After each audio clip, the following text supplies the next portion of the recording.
It's like a waking nightmare. The whole thing is a complete joke that undermines everything democracy stands for. Nobody elected this man. He's corrupt. He should go down in history as an unhinged egomaniac who blatantly ignored the guidance of the scientific community and the law by endorsing this research, only to then use those circumstances to make a mockery of our entire country's political system.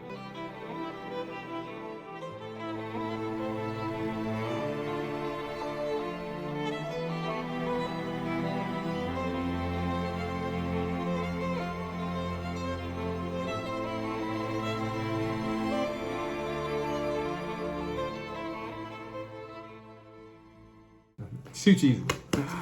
We are in for a ride tonight, folks. You're gonna love this. It's that time again to check up on the President of the United States, making sure he is still upright and breathing, as things are obviously difficult right now with ongoing catastrophic failures in multiple departments of his administration. We'll go into those in detail, but before then, breaking news this morning from the White House. The White House now has a cat. Isn't that great news? I wonder who's taking care of it. Look, I know this is meant to be a lighthearted softball story for the press, but I have some, I think, very justifiable concerns here. Are we sure that giving Joe Biden or anyone at the White House any more responsibility than they currently have is a smart thing to do? Who's going to handle changing Mr. Jingle's litter box? I know Jen Psaki's way too busy to do it. She's on full-time cleanup duty attending to the press, because every time Biden gets in front of the camera, America gets a little more discouraged.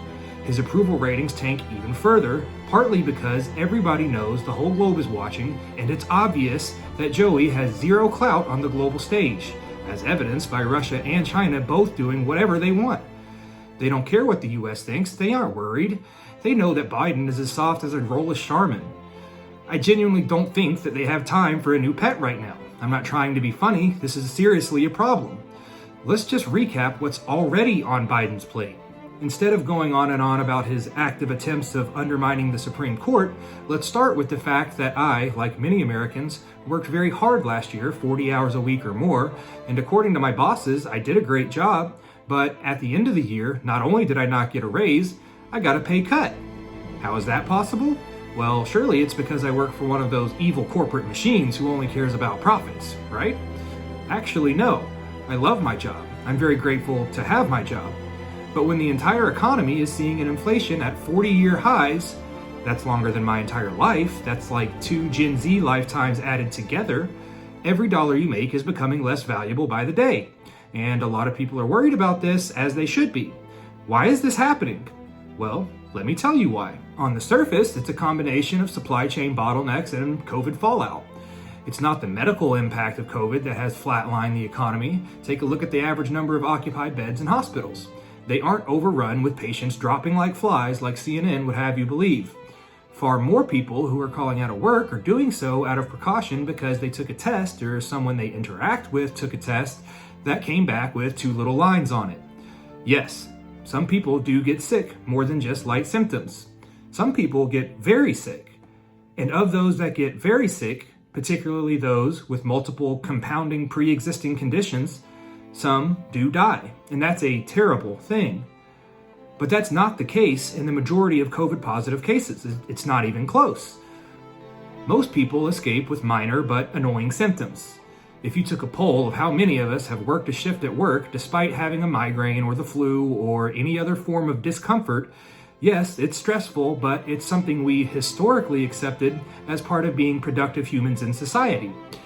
However, thanks to intentionally misleading overstated data on how COVID deaths are reported, we all had that faint fear that passing it to someone else might mean, even if for you it was just an annoying headache or a cough, it would be a potential death sentence for someone else.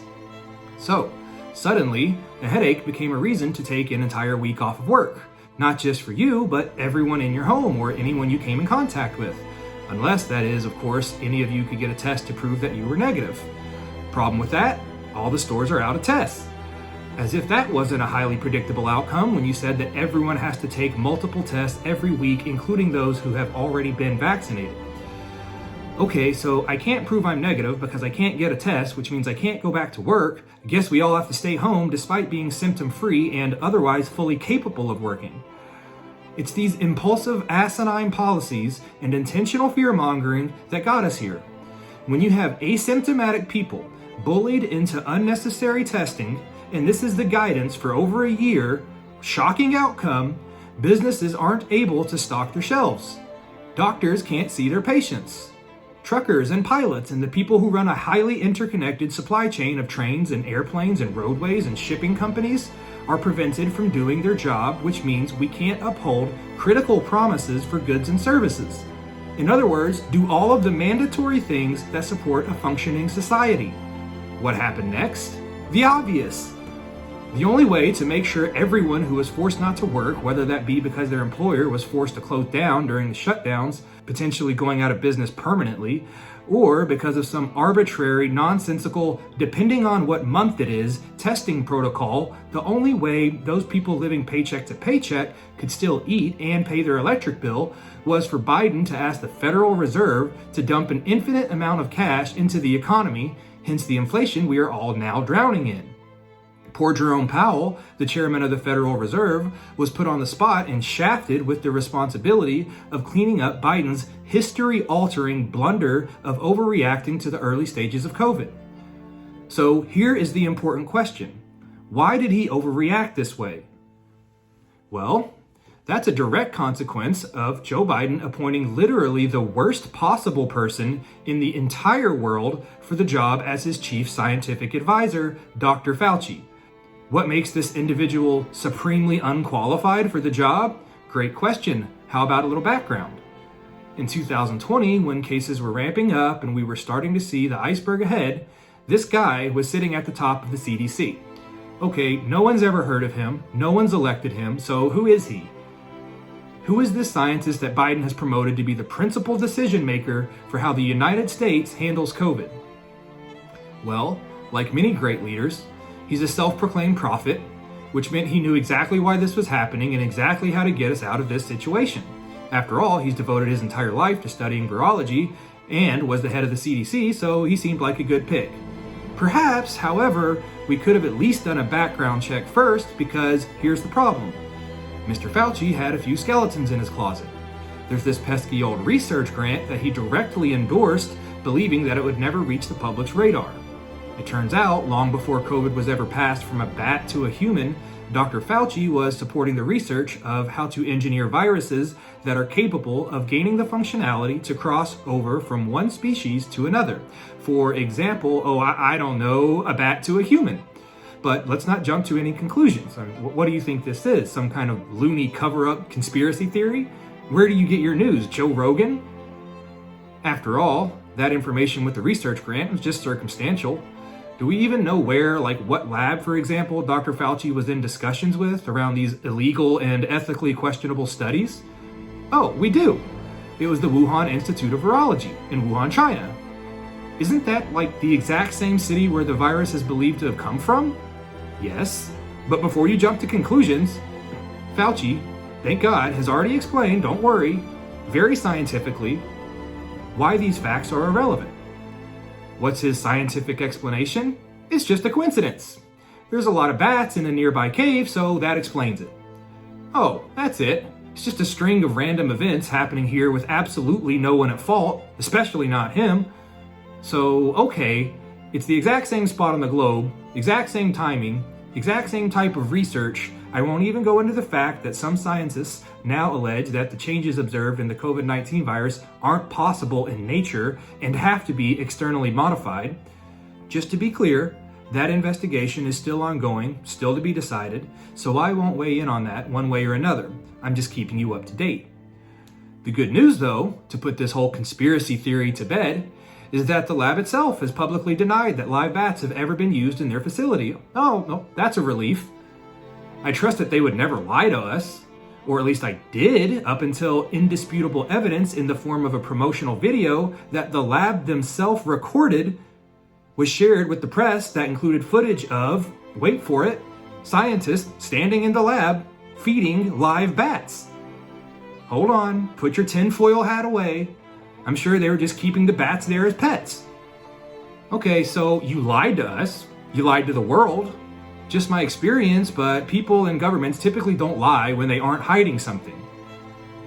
Okay, so let's just give all of that the benefit of the doubt. It's just all coincidence. Coincidence or not, Fauci was obviously worried that some crazy people might interpret all of these coincidences the wrong way, and so he wanted to get ahead of the negative perception these facts might stir up. Obviously, news reports that expose you as an immoral and dishonest human being aren't great for holding on to your position as the single highest paid government employee in the country. Look it up, $400,000 a year. Sounds like a great job. You get to play God and get paid well. And with his recent promotion as Biden's right hand, he also gets to dictate to the entire free world and be celebrated for it. How does one get a job like this? Like, I'm in the wrong business. Well, what did Fauci do about the threat of being exposed for his role in this global meltdown? You should really stop asking questions at this point because it just gets worse. We know from redacted emails that have finally made it to the surface thanks to brave journalists risking their reputation, with the exception of CNN, who are actively carrying Fauci's baby in their womb, that Fauci directly asked all of the other scientists investigating the origins of COVID to withhold any further mentions of a lab leak to the media. Not only did he have the internal investigation killed, he proactively went after smearing other prominent scientists in the field who asked questions. When asked why this globally impactful and highly revealing information was kept hush-hush, his answer was because the scientists believed it was the best thing to do for, I quote, global harmony. I'm sorry, who promoted the Center for Disease Control to make decisions on global policy? I thought we paid them to research and provide facts about diseases. Their job is to accumulate data and share it with the democratically elected officials who are actually qualified to make those kinds of decisions. People who have entire careers worth of background and education on managing sensitive geopolitical communications. You can't make this stuff up. It's going to make an awesome movie one day. But wait, we aren't even done yet. There's more. Fauci was able to keep his hidden agenda suppressed long enough for Biden to crown him leader of the free world and expert on all things COVID. Conflict of interest much? Be honest about my illegal role in contributing to the very creation of this virus versus be worshipped in the media as the man who saved the world from the pandemic. Which would you choose? And so then the predictable happened. Once given this power, he immediately exaggerated the mortality rate of COVID to ensure we all went straight to DEFCON 5 and would eagerly stand by awaiting his guidance on how we should proceed.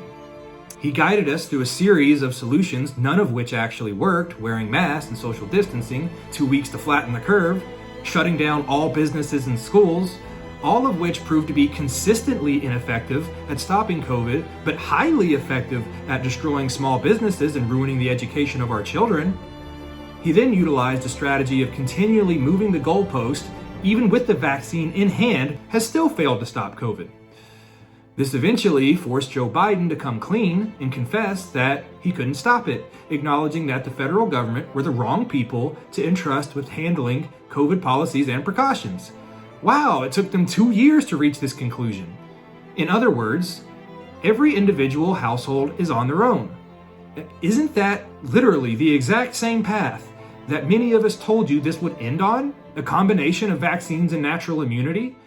We all knew a vaccine would eventually be delivered and that it would obviously help, but there was no way you're going to get everyone to take it. And that's for a number of very predictable and constitutionally protected reasons, like religion, autonomy over one's body, and ironically, the skepticism towards the science. Skepticism towards the science? Where on hell would people ever get those feelings from? I don't know, maybe because the person you chose to represent science is obviously dishonest and willing to do anything to divert the attention from his culpability in this tragedy. Here's the deal. The Biden administration has already let the snake into the garden, and had already elevated him to hero status by the time the lab leak story was brought to the surface again, this time with even more evidence. Word to the wise, you may have to check some other news outlets other than the bought and paid for circle jerk propaganda machine that is CNN, ABC, and MSNBC, but all of this information is easily verifiable and easy to find. And that, my fellow Americans, is the story of how America got duped into having an ethically compromised, highly paid criminal be the guiding influence for its domestic policy, which, to no one's surprise, resulted in not just a pandemic, but also a crashed economy. Now you're in the loop and caught up. The next step from here is self-awareness, in which we all step back and see the mainstream narrative for what it is. Biden married Fauci not knowing he was tying the knot with a monster. He didn't do his research, and now the entire globe has paid the price. And a public divorce now would shake the faith in science and government even more, so they're both stuck awkwardly hugging each other for 3 more years until Biden loses badly in the next election. From there, hopefully, Fauci will be criminally prosecuted and held personally responsible for covering up his involvement in the illegal research that is likely to be the cause for this entire pandemic.